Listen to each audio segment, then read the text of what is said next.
தேடிச்சோறு நிதந்தென்று பல சின்னஞ்சிறு கதைகள் பேசி மனம் வாடி துன்பமிக உழன்று பிறர் வாட பல செயல்கள் புரிந்து நரைகூடி கிழப்பருவம் எய்தி கொடுங்கூற்று கிரையின் பின் மாயும் பல வேடிக்கை மனிதரைப் போலே நானும் வீழ்வேன் என்று நினைத்தாயோ? வல்லமை தாராயோ இந்த மானுடம் பயனுற வாழ்வதற்கே எனும் பாரதியின் வரிகளோடு என்னுடைய உரையை துவங்குகிறேன். என் மீது அதிக நம்பிக்கையும் அன்பும் வைத்து என்னை இந்த விழாவிற்கு அழைத்திருக்கிற இந்த விழாவின் நாயகன் மண்டல தலைவர் உள்ளிட்ட அவையை வணங்கி மகிழ்கிறேன். பல ஆண்டுகளுக்கு முன்பாக ஒரு ஆராய்ச்சி நடத்தினாங்க அமெரிக்காவை சேர்ந்த வாஷிங்டன் போஸ்ட் என்ற நிறுவனம். அந்த நிறுவனம் என்ன பண்றாங்கன்னு பார்த்தீங்கன்னா, ஒரு பிரபலமான அமெரிக்கன் வயலினிஸ்ட்டை ஒரு சப்வே ஸ்டேஷன்ல நின்று அவரோட மியூசிக்கை வாசிக்க சொல்றாங்க.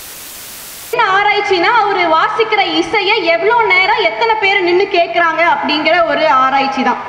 பொதுவாக அவருடைய கான்சர்ட்டை பணம் கொடுத்து போய் நம்ம கேட்கணும்னா 1 மணி நேரத்துக்கு $300-500 வரைக்கும் செலவு பண்ணணும். அதாவது பார்த்தீங்கன்னா நம்ம பணத்தில் ஒரு 20,000 40,000 வரைக்கும் அவருடைய வயலின் இசையை நம்ம கேட்கணும் அப்படின்னா நம்ம அவ்வளோ காசு கொடுத்து போக வேண்டிய ஒரு இசை வித்வான சப்வே ஸ்டேஷனில் ஒரு சாதாரண ஒரு ஜீன்ஸ் டிஷர்ட் ஒரு தொப்பி போட்டு முன்னாடி ஒரு விரிப்பை விரித்து எவ்வளோ பணம் அவருக்கு வசூல் ஆகுது அப்படிங்கிறத பார்த்தாங்க. கிட்டத்தட்ட 1 மணி நேரம் அவர் பயங்கரமான இசையை வாசிக்கிறாரு. அந்த 1 மணி நேரத்தில் 1100 பேர் அவரை கடந்து போகிறாங்க. எத்தனை பேர் நின்று அவர் வாசிக்கிற இசையை ரசிச்சாங்க அப்படின்னு பார்த்தீங்கன்னா 1100ல் வெறும் 7 பேர் நின்று அவர் வாசிக்கிறத ரசிக்கிறாங்க. அந்த 7 பேரும் எவ்வளோ தொகை அவருக்கு போட்டிருக்காங்க அப்படின்னு பார்த்தீங்கன்னா வெறும் $32, அதாவது 2,500 ரூபா. நேரத்துக்கு 40,000 ரூபா வரைக்கும் ஒரு டிக்கெட் விற்கிற அந்த இசை வித்வானோட இசையை 2,500 ரூபா தான் அந்த 1 மணி நேரத்தில் அவர் கலெக்ட் பண்ணுறார். என்ன அப்படின்னு அந்த ஆராய்ச்சி நிறுவனத்துக்கு ஒரே ஆர்வம். போய் விசாரிச்சதுல தெரிய வந்தது, அவர் நின்று வாசிச்ச நேரம் எது அப்படின்னு பார்த்தீங்கன்னா ஒரு ரஷ் அவர் அப்படின்னு சொல்லுவாங்கல்ல, அவசர அவசரமாக எல்லாரும் வேலையை முடிச்சு வீட்டுக்கு போகிற, ஸ்கூல் முடிச்சு வீட்டுக்கு போகிற அந்த தருணத்தில் அவர் நின்று வாசிச்சிருக்கிறதுனால அவருடைய இசையை பொறுமையாக நின்று கேட்குறதுக்கு யாருக்கே அங்கே நேரம் இல்லை. இப்படி ஒரு அன்றாட சுமைனாலையும் வேலை பணினாலையும் நம்மளால ஒருத்தரோட முகத்தை நிமிர்ந்து கூட பார்க்க முடியாமல் ஏதோ ஒரு அவசரத்தில் நம்ம எல்லாருமே ஓடிட்டு தான் இருக்கோம். இப்போ கூட பார்த்தீங்கன்னா நிறைய பேர் உள்ளே வராங்க போகிறாங்க, போய் நிற்கிறவங்களை எங்கே போகிறீங்கன்னு கேட்டிங்கன்னா அவங்களுக்கு நிறைய பேருக்கு பதில் தெரியாது. எல்லாம் எந்திரிச்சு போகிறாங்க, நம்மளும் போகலாம் அப்படின்னு நினைப்பாங்க. இப்போ வாழ்க்கையில் பல நேரங்களில் நம்ம ஓடிக்கொண்டே தான் இருக்கிறோம். எதையோ நோக்கி பயணப்படுவது என்பது வேறு, ஆனால் ஒன்றை நோக்கி பதட்டப்பட்டு கொண்டே இருப்பது நேரங்களில் நம்ம இங்கே செஞ்சுட்டு இருக்கோம். அப்போ நம்ம வாழ்கிற வாழ்க்கை மகிழ்ச்சியான வாழ்க்கை இருக்கா அப்படின்னா இந்த 3 விஷயம் எந்த வீட்டில் இருக்கோ அந்த வீடு ரொம்ப மகிழ்ச்சியான வீடு. என்ன அந்த 3 விஷயம் அப்படின்னு பார்த்தீங்கன்னா, 1 கடன், 2 பகை, 3வது நோய். இந்த 3ம் இல்லாத வீடு தான் மிக மகிழ்வான வீடு அப்படிங்கிறத சொல்றாங்க. அப்ப கடன் இல்லாத ஒரு வாழ்க்கையை வாழணும் அப்படின்னா என்ன பண்ணணும்? நம்ம நல்லா உழைக்கணும். பகை இல்லாத ஒரு வாழ்க்கையை வாழணும்னா எல்லாரையும் நேசிக்கணும். நோய் இல்லாத வாழ்க்கையை வாழணும்னா சாப்பிட்றதுக்கு முன்னாடி கொஞ்சம் யோசிக்கணும். இந்த 3ம் யார் கரெக்டா செய்யறாங்களோ அந்த வீடு அந்த வாழ்க்கை ரொம்ப மகிழ்ச்சியான வாழ்க்கை அப்படிங்கிறத சொல்றாங்க. ஆனா நம்ம பாதி நேரம் வாழ்க்கையை பதட்டப்பட்டு அவசரப்பட்டே ஓடிட்டே இருக்கிறதுனால இந்த 3 வந்துருது. கடன் வந்துருது, கடன்னால பகை, நோயும் வருது. அதனால நம்மளால வாழ்க்கையை மகிழ்ச்சியா வாழ முடியற அப்படிங்கிறது தான் நிதர்சனமான உண்மை. வாழ்க்கையை நம்ம மகிழ்வா வாழணும் அப்படின்னா பல விஷயங்கள் நம்ம தெரிஞ்சுக்கணும். எதிர்காலத்தையும் கடந்த காலத்தையும் பத்தி நிறைய விஷயங்கள் நம்ம யோசிச்சுட்டே இருக்கிறதுனால இப்ப நிகழ்கால வாழ்க்கையில் இருக்கிற கலகலப்பை நம்ம நிறைய பேர் இழந்துட்டோம் அப்படிங்கிறது தான் உண்மை. இப்போ எத்தனை காலம் நாம் வாழ்கிறோம் என்பதை காட்டிலும் அந்த வாழ்க்கையை எப்படி வாழ்கிறோம் என்பதுதான் உண்மை. நொடி நொடியா நம்ம இருக்கிற ஒவ்வொரு செகண்டையும் இந்த என்ஜாய் எவ்ரி மொமெண்ட் அப்படிம்பாங்க. அந்த மொமெண்ட்டை நம்ம என்ஜாய் பண்ணி நம்ம வாழ்றோமா அப்படின்னா இல்லை. ஒருத்தர் படிச்சு முடிக்கிறாரு, முடிச்ச உடனே அவர் டாக்டர் படிச்சுட்டு எங்கேயாவது வேலைக்கு போகலாம் அப்படின்னு வேலைக்காக போய் தேடுறாரு. அவருக்கு எங்கேயுமே வேலை கிடைக்கல. சரி, வேலை கிடைக்கலன்னா பரவாயில்ல, நம்மளே ஒரு கிளினிக் ஆரம்பிக்கலாம் அப்படின்னு ஒரு கிளினிக் ஆரம்பிக்கிறார். ஆரம்பிச்சுட்டு அந்த கிளினிக்கு முன்னாடி ஒரு வாசகம் அப்படின்னு பார்த்தீங்கன்னா, என்கிட்ட யார் வந்தாலும் உங்களோட குறையை நான் தீர்த்து வச்சுட்டேன்னா நீங்க எனக்கு 50 ரூபா பணம் தரணும். உங்களோட குறையை என்னால் தீர்க்க முடியலன்னா, என்னால் ட்ரீட்மெண்ட் கொடுக்க முடியலன்னா நான் உங்களுக்கு 100 ரூபா கொடுப்பேன் அப்படின்னு அந்த வாசகம் எழுதியிருந்தது அந்த ஹாஸ்பிட்டல் முன்னாடி. அந்த வழியா போன அவர் பார்த்தாரு, என்ன இவ்வளோ பெரிய முட்டாளா இருப்பார் போல இருக்கே, நமக்கு 100 ரூபா பணம் தரேன்னு எழுதியிருக்காரு, சரி போய் பார்க்கலாம் அப்படின்னு அந்த மருத்துவமனைக்குள்ள போறாரு. உள்ள போனதையும் அவர் சொல்றாரு, டாக்டர் எனக்கு டேஸ்ட் அப்படிங்கிறதே இல்லை, வாயில ஒரு டேஸ்டே தெரிய மாட்டேங்குது, உணர்ச்சியே இல்லை அப்படின்னு சொல்றாரு.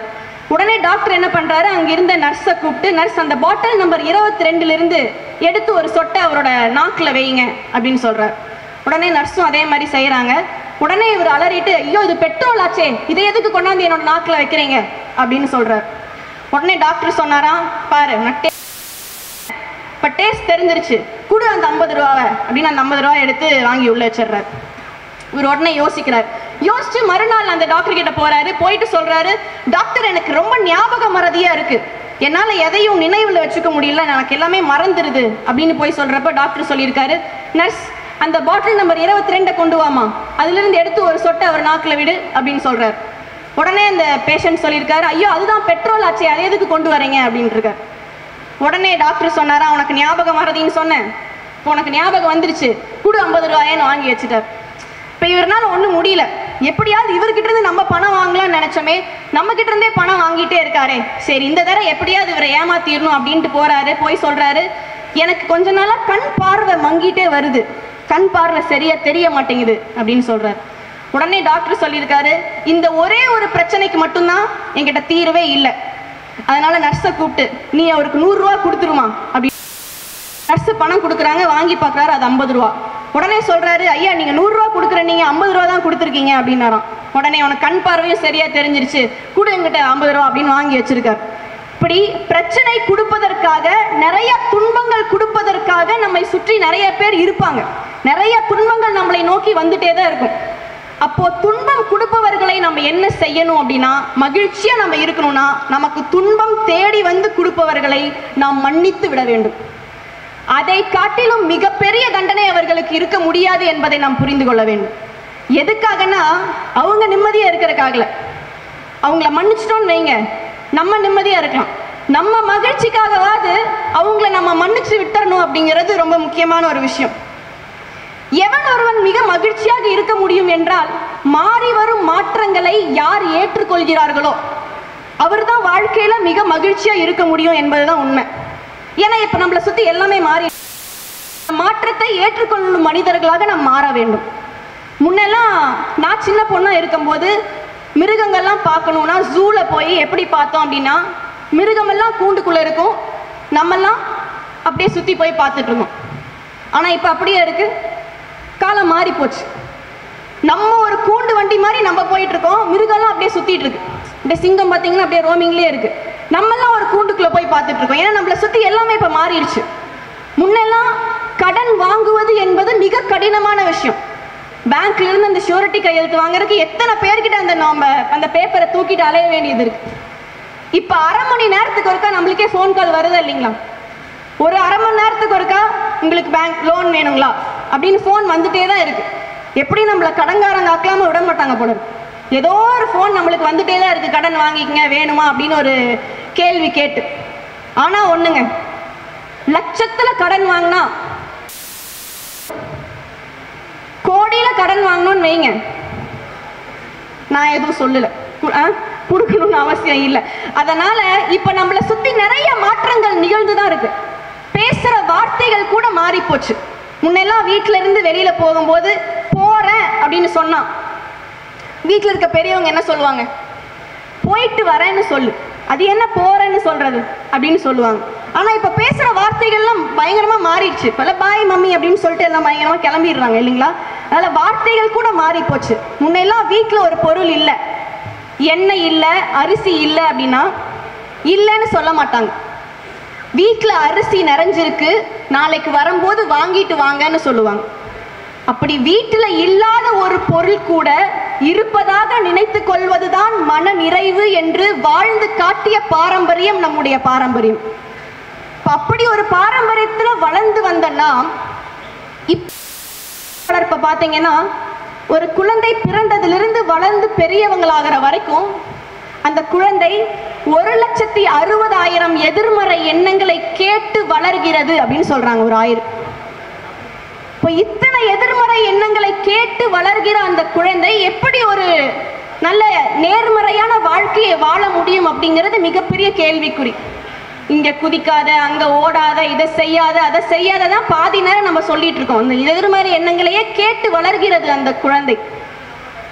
எண்ணத்தின் தரத்திற்கேற்பதான் வாழ்க்கையின் தரமும் இருக்கும் என்பதை நாம் நிச்சயமாக புரிந்து கொள்ள வேண்டும். 100 ரூபாயில் நிறைவோடு இருப்பவன் வாழத் தெரிந்தவன். 1 கோடி ரூபாயில் கூட குறை கண்டுபிடிப்பவன் வாழ்வை இழந்தவன் என்பதுதான் உண்மை.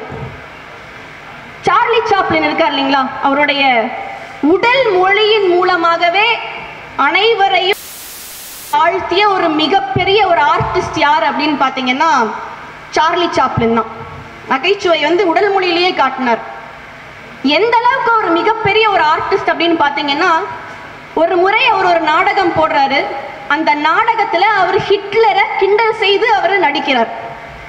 அதை பார்த்த ஹிட்லர் அந்த நாடகத்தை ரசித்து கைத்தட்டி அப்படியே மகிழ்கிறார். இப்போ யாரையோ ஒருத்தர் கிண்டல் பண்ணி நாம நாடகம் போட்டா அந்த கிண்டல் பண்றவங்களே மகிழ்ச்சி அடைந்தாங்கன்னா அதோட ஒரு மிகப்பெரிய நகைச்சுவை என்னையா இருக்க முடியும். ஸோ இவ்வளோ பெரிய ஒரு நடிகரான சார்லி சாப்ளின் ஒரு முறை ஐரோப்பால ஒரு உரை நிகழ்த்துகிறார். யூரோப்ல ஒரு நல்ல வழக்கம் என்னன்னா, பேச்சாளர் மேடையில் பேசிட்டு இருக்கும் போது அந்த கருத்து கீழே இருக்கிற ஆடியன்ஸ்க்கு பிடிச்சிருந்தா, நகைச்சுவையோ இல்ல கருத்தோ அவங்களுக்கு பிடிச்சிருந்ததுன்னா, எப்ப அந்த கருத்து பிடிச்சிருக்கோ அப்பவே எல்லாரும் எழுந்து நின்று அப்படியே அமர்ந்து உட்கார்ற ஒரு வழக்கம் உண்டு யூரோப்ல. சார்லி சாப்ளின் அதே மாதிரி அந்த அரங்கத்துல ஒரு நல்ல நகைச்சுவையை சொல்றார். அரங்கமே எழுந்து நின்று அந்த நகைச்சுவைக்கு கை தட்டிட்டு அப்புறமா அமர்ந்து உட்கார்றாங்க. 2வது முறையாக அதே நகைச்சுவையை சார்லி சாப்ளின் கூறுகிறார். இப்ப அந்த அரங்கத்தில் இருந்த பாதி பேர் எழுந்து நின்று ஒரு ஸ்டாண்டிங் ஓவேஷன் கொடுத்துட்டு மறுபடியும் அமர்ந்துடுறாங்க. 3வது முறையுமாக அதே நகைச்சுவையை சார்லி சாப்ளின் கூறுகிறார். இப்ப இந்த ஃபர்ஸ்ட் ரோல உட்கார்ந்துருக்காங்கல்ல, அவங்க மட்டும் எழுந்து நின்று கை தட்டிட்டு அப்புறமா கீழே அமர்ந்திருக்கிறாங்க. 4வது முறையாகவும் அதே நகைச்சுவையை கூறியிருக்கிறார். பொழுது யாருமே எழுந்து நிற்கவே இல்லை. அந்த நகைச்சுவையை சொல்லி முடிச்சதுக்கு அப்புறம் அவரு சொல்றாரு, சிரிப்பு வருகிற நகைச்சுவையை கூட நம்மால் நினைத்து மீண்டும் மகிழ்ச்சி அடைய முடியவில்லை. என்றோ நடந்த துன்பத்தை மட்டும் நாம் மீண்டும் மீண்டும் நினைத்து பார்த்து வருந்துகிறோமே என்று அவர் கூறியிருக்கிறார். இது பல நேரங்களில் நமக்கு நடக்கிற உண்மையும் தான் கூட. எப்பவோ நடந்த விஷயத்தை திருப்பியும் நம்ம நினைச்சு வருத்தப்படுறோமே தவிர, அதை விட்டுட்டு வாழ்க்கையில என்றோ நடந்த ஒரு நல்ல நிகழ்வை நம்மனால ரீவைண்ட் பண்ணி ரீகலெக்ட் பண்ணி பார்க்க முடிஞ்சதுன்னா அதுதான் மிக மகிழ்ச்சியான தருணமா நம்மளுக்கு வாழ்க்கையில் இருக்கும். என்னைக்கோ நடந்த நல்ல விஷயங்களை நம்ம ரீகலெக்ட் பண்ணணும்.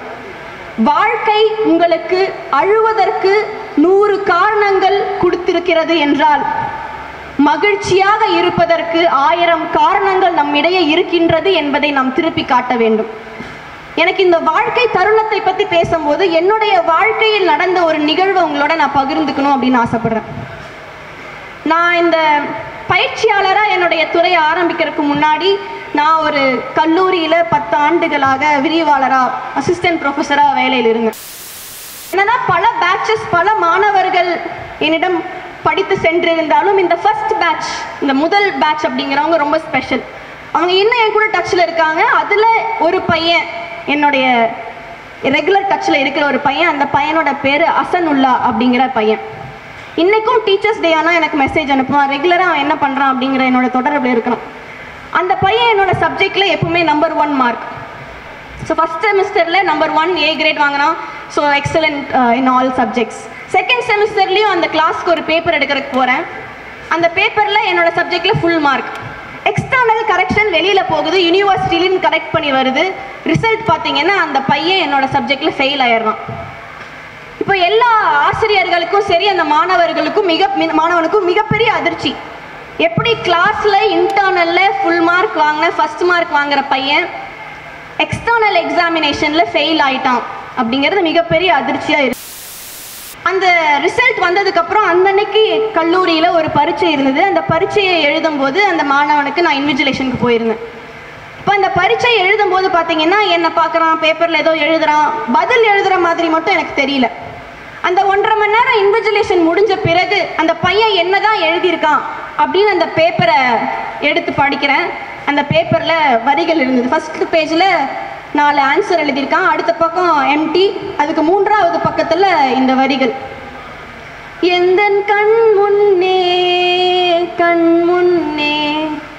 காணாமல் போனேனே, யாரும் பார்க்காத விண்மீனாய் வீணாய் நான் நானேனே.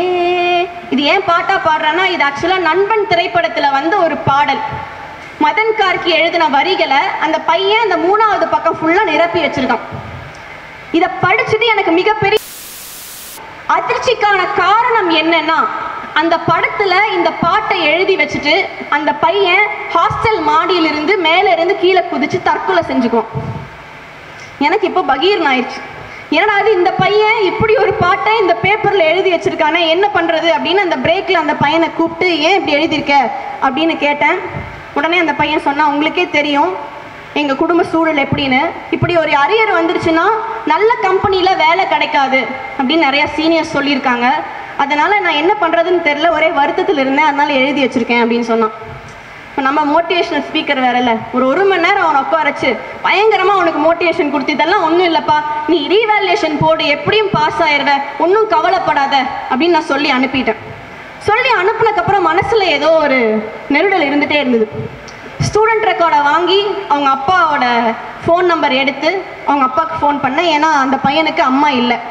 அவங்க அப்பா, இதெல்லாம் எனக்கு முன்னாடியே தெரியும், ஏன்னா அந்த பையனுக்கு படிக்கிறதுக்காக ஒரு செமஸ்டர் ஃபீஸ் என்னோட சேலரியிலிருந்து கொடுத்து நான் உதவி இருக்கேன் அந்த பையனுக்கு. அந்த பையனும் அந்த பணத்தை கொடுத்துட்டான்.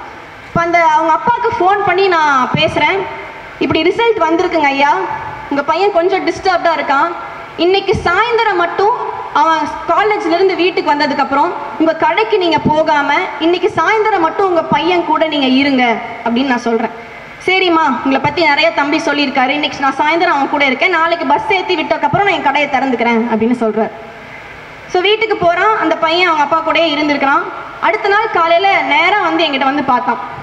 வந்து பார்த்துட்டு என்கிட்ட சொன்னான், மேடம் நீங்கள் என்ன நினச்சி எங்கள் அப்பாவை வீட்டுக்கு வர சொன்னீங்கன்னு எனக்கு தெரியல, ஆனால் ஒருவேளை நான் வீட்டுக்கு போகிற சமயத்தில் எங்கள் அப்பா அங்கே இல்லைன்னா நான் வேற ஏதாவது முடிவு எடுத்திருக்கலாம் அப்படின்னு தான் நினச்சிட்டு நான் போனேன். ஆனால் எங்கள் அப்பா இருந்ததுனால, எங்கள் அப்பா என் கூட கனிவாக பேசினதுனால அந்த முடிவையே நான் மாற்றிக்கிட்டேன் அப்படின்னு. இது என்னோட வாழ்க்கையில் ரொம்ப நெகிழ்ச்சியான தருணம். ஸோ அன்று நான் நினச்சது என்னன்னா, நான் அவனுக்கு கற்றுக் கொடுத்த கல்வி அவனுக்கு வாழ்க்கையில் உதவியதோ இல்லையோ என்று எனக்கு தெரியவில்லை.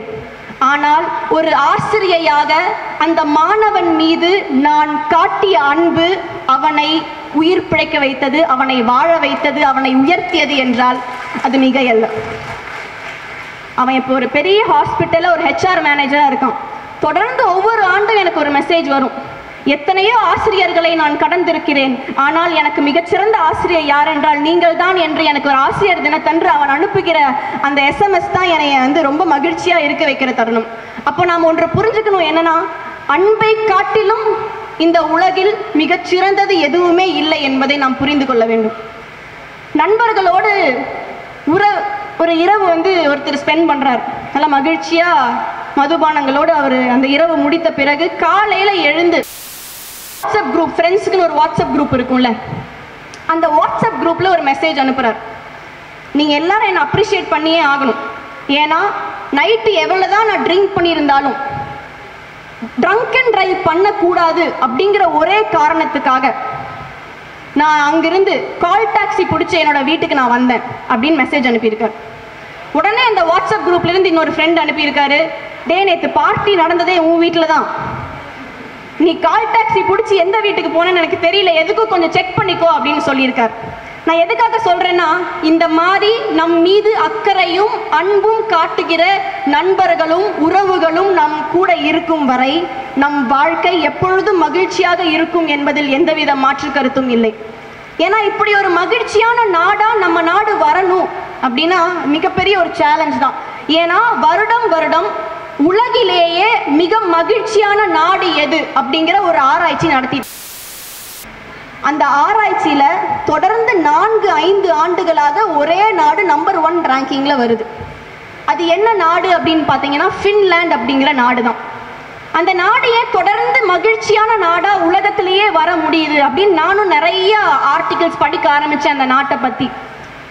நான் ஒரு ஆர்டிகிள் படிக்கும் போது எனக்கு ரொம்ப வியப்பா இருந்தது. இப்போ அந்த ஃபின்லாந்து நாட்டில் இங்கே தான் ஒரு ஆஃபீஸ் இருக்குன்னு வைங்க.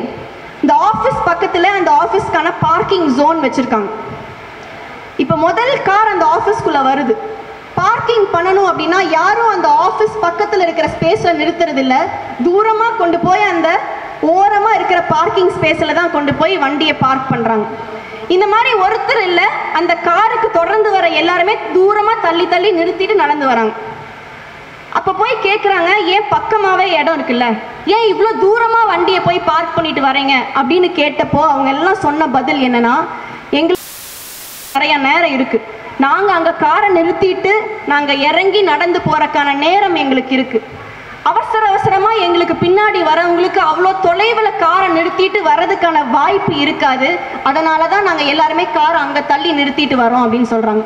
இப்போ இந்த நாடு மகிழ்ச்சியாக இருக்கிறதுக்கான காரணம் இதுதான். தன்னை பற்றி எந்த யோசனையும் இல்லாமல் மற்றவங்களுக்காக சில விஷயங்கள் செய்யணும்னு யார் நினைக்கிறாங்களோ அவங்க தான் வாழ்க்கையில் மிக மகிழ்ச்சியாக இருக்க முடியும். நம்ம மற்றவங்களை மகிழ்ச்சியாக வச்சுக்கணும்னா ரொம்ப சிம்பிள். அவங்களுக்கு நாம் ஒரு உதவி செஞ்சிட்டோம் அப்படின்னா அந்த உதவி வாங்குறவங்களுக்கு அது மகிழ்ச்சி தான். நாம மகிழ்ச்சியாக இருக்கணும்னா நாம் எந்தவித பிரதிபலனும் பார்க்காமல் அவங்களுக்கு உதவி செய்யணும். அப்படி செஞ்சோம் அப்படின்னா நிச்சயமாக நம்மளால மகிழ்ச்சியாக இருக்க முடியும். ஸோ அந்த நாடு மகிழ்ச்சியாக இருக்கிறதுக்கான காரணம் எந்தவித பிரதிபலனும் எதிர்பார்க்காமல் தாங்கள் மற்றவங்களுக்கு உதவி செய்வதுனால, வேற எந்த காரணமும் இல்லை. ஏன்னா சின்ன வயசுல நம்ம இருக்கும்போது நாம் ஒரு ஐஸ் நம்மலாம் சந்தோஷமா இருந்தோம். ஆனால் இப்போ ஒரு கையில் ஒரு ஐஃபோன் வாங்கி வச்சிருந்தா கூட அந்த மகிழ்ச்சி இல்லை.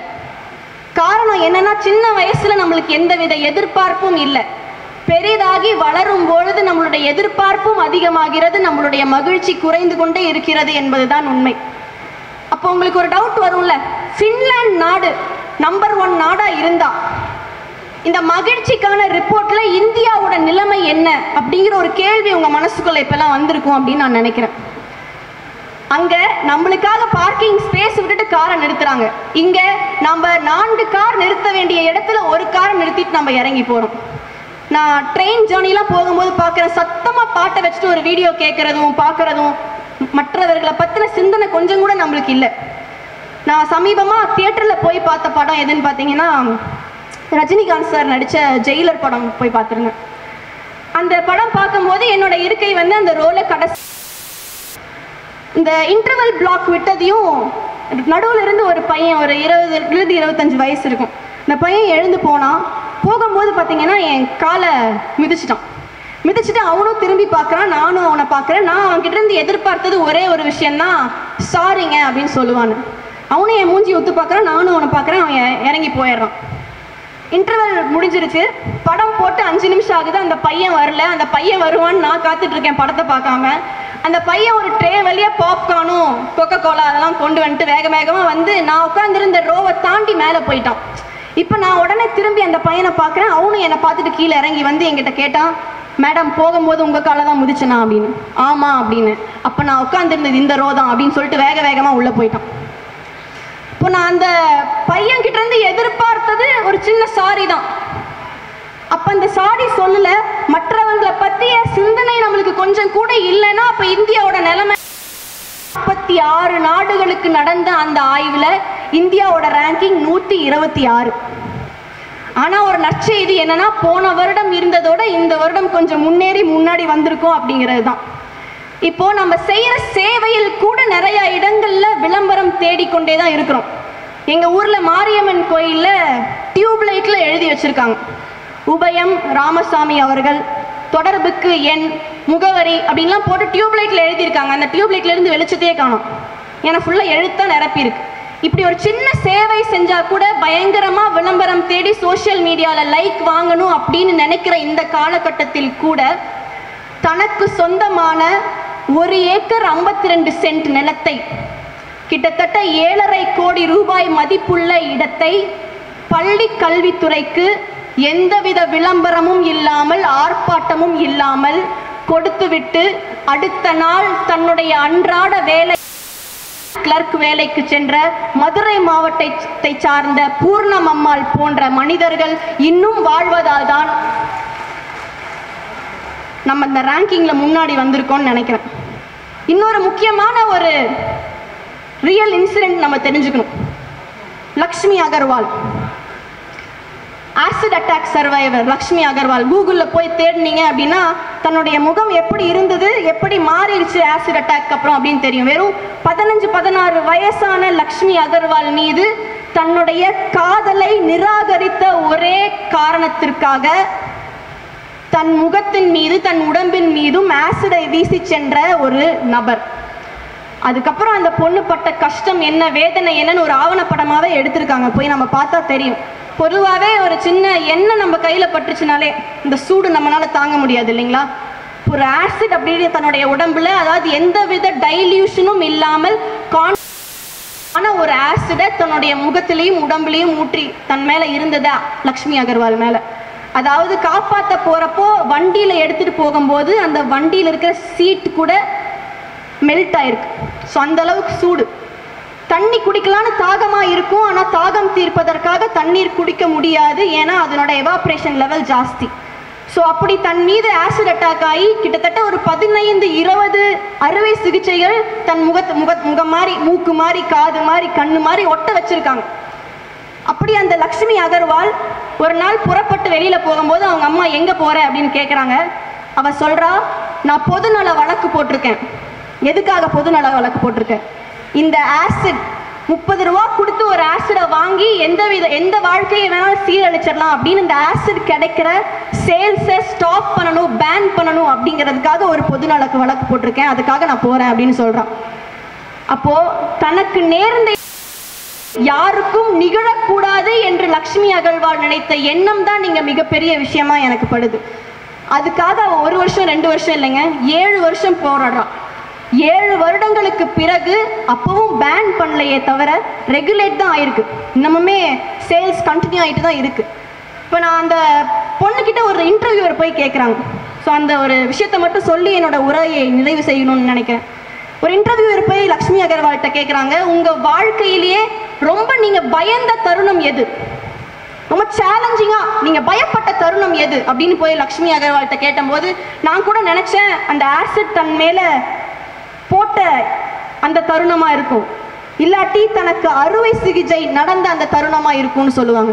ஏன்னா பொதுவாக அந்த ஆசிட் அட்டாக் அப்புறம் டெல்லி தெருவில் லக்ஷ்மி அகர்வால் நடந்து போனால் கூட அங்கே இருந்த குழந்தைகள்லாம் அவ முகத்தை பார்த்து அழுக ஆரம்பிச்சிருமா, பயந்து உள்ள ஓடிடுமா.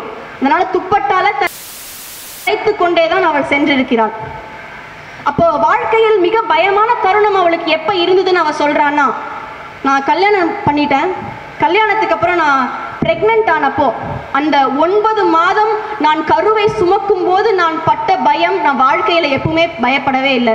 ஏன்னா எனக்கு பிறக்க போகும் குழந்தை என் முகத்தை பார்த்து அழுது விடுமோ என்ற பயம் என்னை அச்சுறுத்தி கொண்டே இருந்தது அப்படின்னு அவ சொல்றான். இப்போ பொதுவாக குழந்தை பிறந்தோன்னே ஒரு 2 மாசம் அந்த குழந்தைக்கு கண் பார்வை சரியா தெரியாது இல்லையா, 3வது மாதம் தான் முகம் பார்த்து சிரிக்கும் அப்படின்னு சொல்லுவாங்க. அப்படி தனக்கு லக்ஷ்மி அகர்வாலுக்கு பிறக்கிற குழந்தை 3வது மாதம் எப்போ தன்னுடைய அம்மாவின் முகத்தை பார்த்து அந்த குழந்தை சிரித்ததோ, லக்ஷ்மி அகர்வால் முகத்தை பார்த்து அந்த குழந்தை சிரித்த தருணம் தான் என் வாழ்க்கையில் என்னால் மறக்க முடியாத நெகிழ்ச்சியான தருணம் என்று அந்த தாய் சொல்கிறாள் என்றால், அன்பை காட்டிலும் பரிசுத்தமானது இந்த உலகில் எதுவும் இல்லை சொல்ல வேண்டும். நாம் நம் மீது அன்பாக இருக்க வேண்டும், நம் குடும்பத்தின் மீது அன்பாக இருக்க வேண்டும், நம் உற்றார் உறவினர் மீது அன்பாக இருக்க வேண்டும். நாம் யாரென்றே தெரியாதவர் மீதும் நாம் அன்பு காட்டுவதாய் நாம் அன்பு கொண்டு போய் விட வேண்டும் என்றால் அதற்கு பெயர்தான் கருணை. நாம் நம் அரிமா சங்கத்தில் செய்கிறோமே, நமக்கே தெரியாது நாம் யாருக்கு கொடுக்கிறோம் என்று. நாம் கொடுக்கும் தொகை யாருக்கு கொடுக்கிறோம் என்று தெரியாமலேயே கொடுக்கிறோமே, அதுதான் நண்பர்களை நிச்சயமாக இறைவனை போய் சேரும். இறுதியாக செய்க தவம் செய்க தவம், நெஞ்சே தவம் செய்தால் எய்த விரும்பியதை எய்தலாம். வையகத்தில் அன்பிற்சிறந்த தவம் இல்லை, அன்புடையார் இன்புற்று வாழ்தல் இயல்பு. வாய்ப்பளித்தமைக்கு நன்றி கூறி விடைபெறுகிறேன். நன்றி, வணக்கம்.